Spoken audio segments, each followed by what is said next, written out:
Sir, മഞ്ചാടി വരിയുടെ മുതലാളി editor വന്നിട്ടുണ്ട്. ഓഹോ, വരാൻ പറയൂ. Yes sir. ഭരണകക്ഷിക്ക് പാദസേവ ചെയ്യാനൊന്നുമില്ലടോ ഞാൻ പത്രം നടത്തണേ. ഞാനിപ്പോ പോലീസ് സ്റ്റേഷനിൽ നിന്നാ. ഏയ്, ലോക്കപ്പിലൊന്നും അല്ലടോ. സാർ ഇരിക്കണം. ആ, ഞാൻ മഞ്ചാടിയുടെ ഒരു സ്ഥിരം വായനക്കാരനാ. ആണോ? ആ, ഞാൻ മാമച്ച മുതലാളി. ഇതെന്താണ് സാർ സംഭവിച്ചത്? സാഗർ കോട്ടപ്പുറം ലോക്കപ്പിലാണോ? ആളിനെ ഇപ്പോ സർക്കിൾ ഓഫീസിലേക്ക് കൊണ്ടുപോയിരിക്കാം. എന്തിനെ? ഇൻട്രോഗേഷൻ. എന്താ പറഞ്ഞേ? ചോദ്യം ചെയ്യൽ. നമുക്ക് അയാളെ എത്രയും പെട്ടെന്ന് ജാമ്യത്തിനെടുക്കണല്ലോ. ഇനി കോടതിയിൽ നിന്ന് ജാമ്യം കിട്ടൂ. സാറിന് കാപ്പിയോ ചായയോ അത് തണുത്ത വല്ലതും? സദ്യ ഉണ്ണാൻ ഞാൻ വേറൊരു ദിവസം വരാം. ഇപ്പൊ എന്തെങ്കിലും അടിയന്തരമായി ചെയ്തേ പറ്റൂ.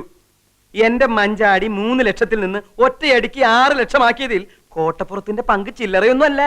സാർ, ഈ റേപ്പ് ചെയ്യപ്പെട്ടു എന്ന് പറയുന്ന തഹശീൽദാരുടെ നാവിന്തുമ്പത്ത കോട്ടപ്പുറത്തിന്റെ ഭാവി.